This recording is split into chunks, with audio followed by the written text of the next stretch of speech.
Hey Chipmunks, it's me, Keisha, aka Color Me Pynk, and I'm here with this week's All Tea All Shade Love and Marriage Huntsville Season 6, Episode 9 review. Want to remind you guys that a new episode of the KE Guide will be dropping Monday at 6 p.m. Central Time. And this week I have an expose on Hunter Biden that is so juicy. I'm not a political girl, but baby, when I saw this tea, I was like, I got to give it to the children, okay? And I have a luxury haul video that will be dropping also this week, so stay tuned for all of those videos. Okay, so on tonight's episode of Love and Marriage Huntsville, Tisha and Marceau are moving into an apartment while they fix up the house that they are currently living in while Scott Manor is still in construction. Nothing has even happened with that. I know a lot of you guys a few weeks ago were tagging me in reports that they were being sued about Scott Manor and some stuff. I didn't even read it because I didn't even care enough, but it's just too much. Like, sell that land and use that money to buy y'all a house instead of doing all of this, because this is ridiculous. Don't nobody want to be out there in the sticks anyway. Some bears gonna get you and bite you in the ass. This is too much. Why moving in an apartment and then getting stuff fixed on the house that y'all in, and then y'all still got this plot of land that ain't nothing being done with, and then they said that the house still won't be done until like 2 or 3 years from now. Girl, ain't nobody got time for all that. Ain't nobody got time. Boy, bye. Absolutely not. When y'all could have bought y'all a house or got y'all another house built from scratch that would have been already up by now somewhere else. That's too much. Tisha better than me, because ain't no way. By the way, I hated Tisha's hair color tonight. It was like an orange, red. It just did not compliment her. It looked dry and brittle. No, ma'am. Take that out your head. Please don't ever put it back in again. So Marceau ends up telling her what happened between Tiffany and Sheree. And we then see Tiffany returning home from said meeting with Martel but Marceau was there because they were at Black. And Louis is outside working on some stuff, and she tells him what happened. So Louis was like, you asked that directly? Like, Tiffany, no, you didn't ask that lady that. But after he got over the initial shock of what she said to Sheree, he was like, so 2 men came to you about a conversation you had with another woman? That didn't sit too well with him, okay? He was feeling some type of way about that, as he should. You know what I'm saying? But then, on the flip side of that, your wife knew what she was doing when she said it. And Martel had a right to come to her and ask her about why she said what she said. He did have a right to do that. You know what I'm saying? Because Tiffany is grown. She do know how to handle herself. She ain't got no problem opening her mouth and asking people stuff and getting smart. So you have to be prepared for when people come back at you. So we then switch back to Marceau and Tisha, and Marceau was like, Martel said, what if I asked you how many sex partners you've had in your life? I was like, you might want to narrow that down to the last year.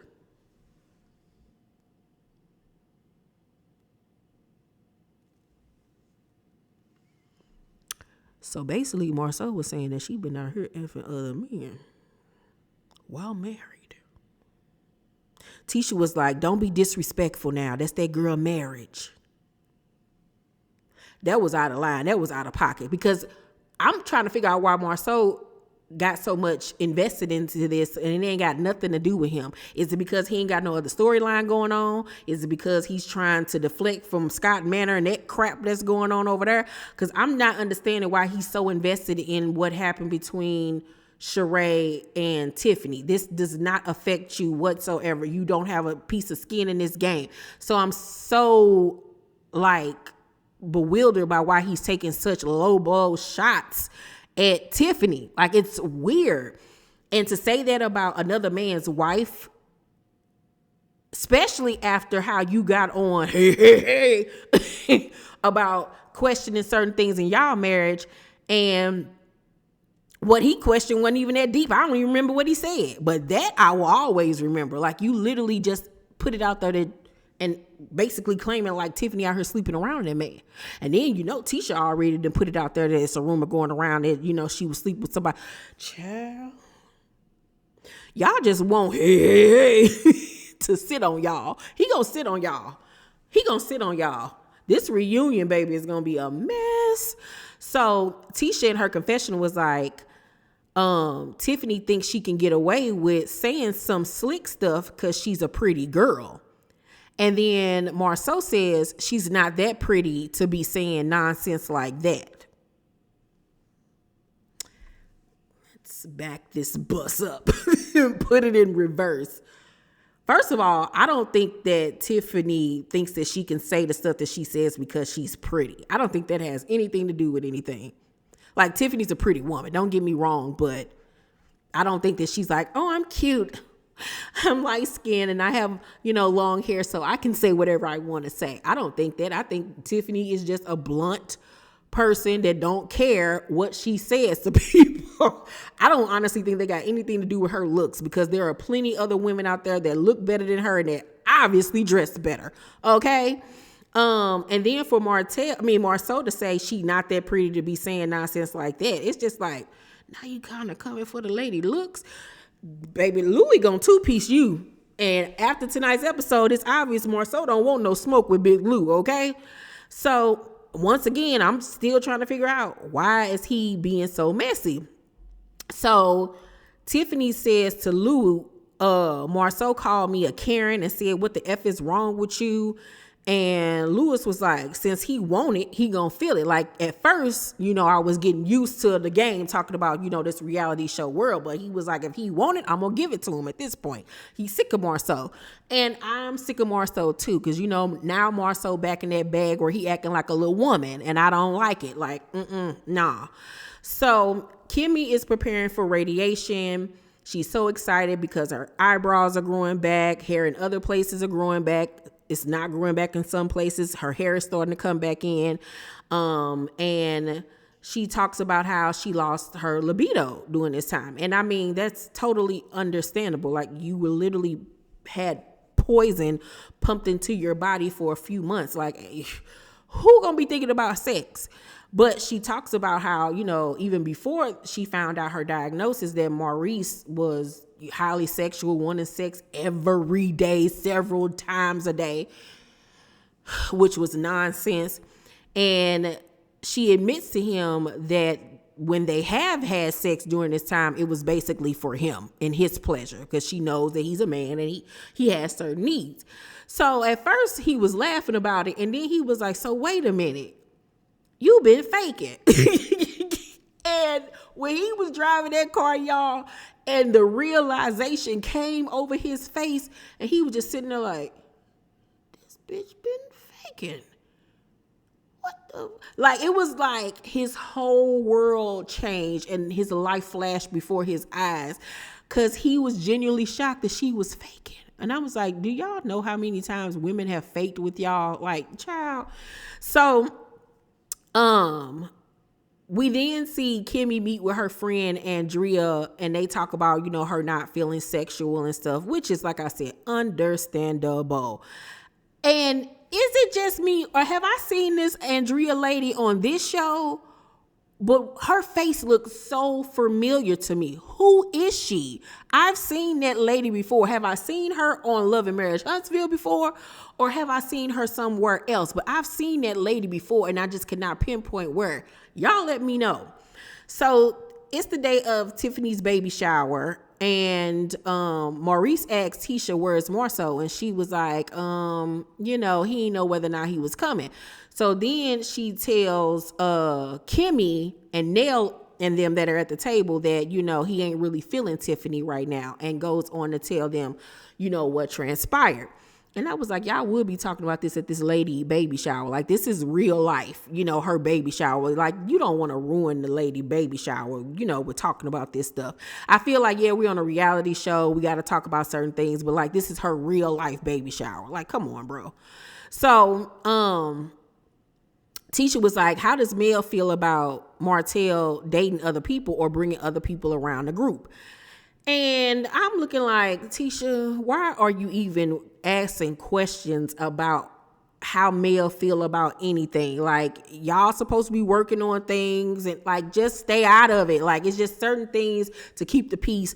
I wouldn't even be worried about asking, because she ain't asking nothing about what's going on in your marriage. You know what I'm saying? She keeping it cute and keeping it clean. And Nell, here she go, talking about some, she's all for it as far as Martel dating. She's just not ready to meet anyone. And now I'm side-eyeing Nell, because you should have said, oh, girl, I don't know how she feel, or ask her. You shouldn't have been giving out that information. You shouldn't be telling folks what she's told you in private, the part about, she ain't ready to meet nobody. Nell, shut up. Work on your eyebrows, because them eyebrows is looking like semicolons, okay? Work on those and stop. You're doing too much. I've been noticing Nell been, more in the mix and been starting stuff. You getting on my nerves now, Nell. Shoot. So Mel arrives, and everybody at the table is talking about what Tiffany said to Sheree. Laughing and talking about it once again at this girl baby shower. So I know it got back to her, because I'm pretty sure other people that were sitting around them heard the conversation, and I'm pretty sure they were her family and friends, so they didn't went back and told this lady what was being said. So Mel comes and sits down, and Nell was like, "Oh, we gonna have this conversation while Mel is at the table?" Once again, Nell, shit starting. And I was like, "You too old for this. Ain't you supposed to be like the matriarch, the Iyanla of the group? And you up here acting like Gail." So Tisha was like, Mel was like, "What y'all talking about?" And Tisha was like, "Well, we were talking about Martel dating, and we didn't want to make you feel uncomfortable." So Mel was like, "Y'all ain't gonna make me feel uncomfortable about anything." But if you looked at her face, like, she was kind of like bewildered, not ready, and trying to prepare herself to be ready for some BS. And she was just kind of sitting there trying to, figure out what the hell is about to go down. Like, are they setting me up for something? And that's so sad that she even gotta be like that. So Nell was like, "So did you hear about what Tiffany said to Sheree? Do she think her PUSSY good enough to keep Martel?" And Mel didn't even respond. She was just sitting there. Like, it was like she was in an alternate universe. Like, she didn't know what to say, what to do. And then I think it finally coagulated in her brain that, oh, they being messy, but they ain't coming for me. So she just was like, oh, okay. You could tell she got herself together and was like, I'm about to go fix me some food. Like, she didn't even pay them any mind, gave them dust, didn't give them no type of response or anything. And that's why I said that Nell needed to mind her business and just not say nothing when Tisha asked her that question, because obviously Mel don't want them to know her business. So Mel comes back with her plate, and Stormy was like, "Did y'all hear about the other part?" And everybody looking like, "What other part?" She was like, oh, girl, you knew exactly what you was doing when you brought that up, girl. So Nell was like, let's just address it. Let's address it. Nell, which is a horrible name, proves your mother didn't like you. Who names their child Nell? What? Anywho, you doing too much, lady. You really doing too much. And I see you, okay? So Stormy was like, "You don't know Sheree, do you?" to Mel. And Mel was like, "I met her like years and years ago." So Stormy was like, "Well, it was kind of alluded to that you were a fan of hers." Tiffany said that Sheree said that Mel drove to her book signing for a picture. And Mel clears up exactly what actually happened and went down. I explained all of that, I think, last week's video, that she was actually at the same speaking event that Sheree was at, saw her, and they took a picture. Did nobody go to take no picture exclusively with Sheree?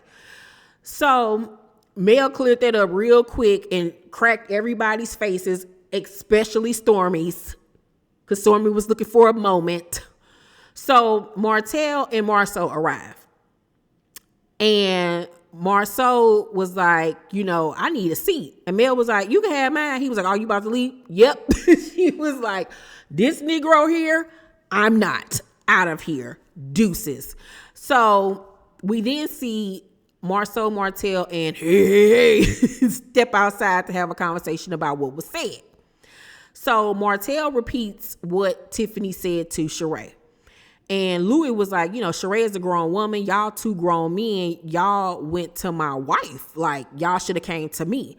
So Martel was like, no, we didn't go to her. We had a meeting and Marceau just happened to be there. And it went to that. I was going to talk to you, but since she was right there, I was like, I might as well mention it. And first of all, if you were there to talk to her about business, that's what it should have been for. And Marceau shouldn't have been there for that anyway. And then if you were going to bring that up, Marceau, once again, shouldn't have been seated there. It should have been a one-on-one conversation. Marceau shouldn't have been there at all. Or you should have taken her outside and had that conversation one-on-one. What I will say about Martel is that he didn't really get disrespectful with Tiffany. He was asking her questions. You can tell he was bothered by what she said. And you can tell he was almost a little bit hurt by her questioning and her kind of being like about it. Marceau was the one being rude and disrespectful to the girl. You know what I'm saying? And once again, I don't understand why.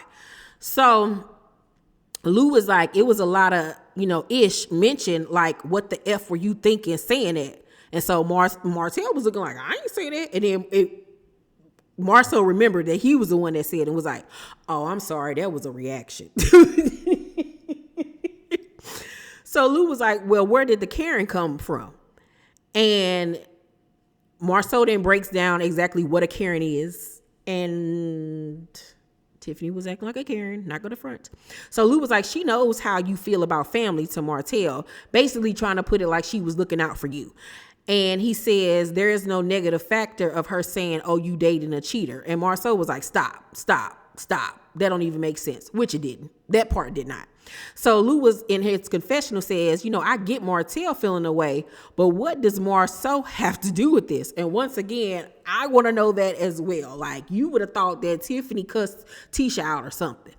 So, Lou says, you're justifying what you did. Next time something happened, I'm going to go to your wife. This is what he says to Marceau. How about that? Marceau was like, you're not going to go to my wife. And I would have been like, who going to stop me? Who going to check me, boo? That would have been perfect for that, that moment. So Lou was like, then don't go to my wife. And Marceau was like, I didn't go to your wife. You didn't go to her, but you involved yourself in a conversation that had nothing to do with you. You should have just sat there, kept it cute and on mute, excused yourself and let them have a conversation, but you should not have gotten involved. So Maurice, bigger yourself, country crock, decides to step outside. And do y'all notice how every time Maurice gets involved, things escalate? They were doing fine until he walked his margarine looking self outside. So he then jumps into the conversation once again. Why are you even getting involved? Because this has nothing to do with you. You weren't even there.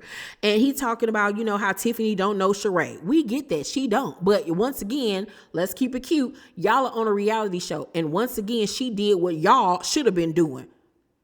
Asking the questions that needed to be asked, but y'all to ask the questions because y'all act like y'all scared of Martel. So Lou was like, you was right to go to, so Lou to Martel was like, so you was right to go to my wife and not me? And Martel was like, of course I was right. I ain't got to go to you. And Lou was like, bet. And so he started kind of like tapping Martel on his shoulder, and Martel moved his hand like, hey, yo, you tripping.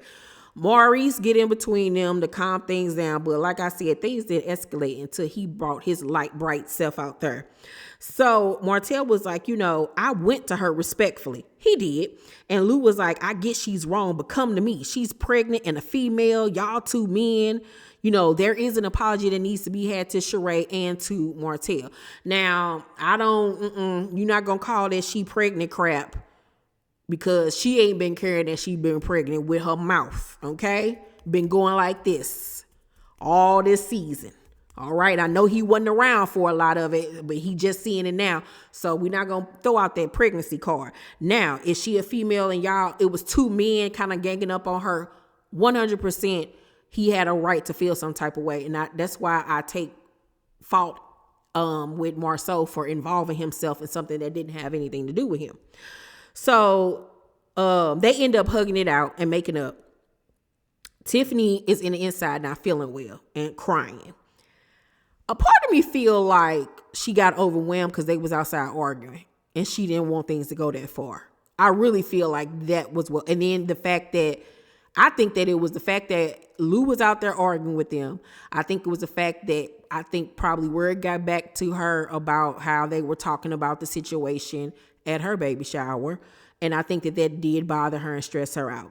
So Lou comes back in and sees her, shaking up and crying. And he was like, what's wrong? And she says that she's dizzy and that she needs the lights off and that she saw stars and stuff. And then that's when the episode goes off. So overall, I'm going to give tonight's episode of Love and Marriage Huntsville, I'm going to give it a B+. It was a good episode. It really was. I was thoroughly pleased.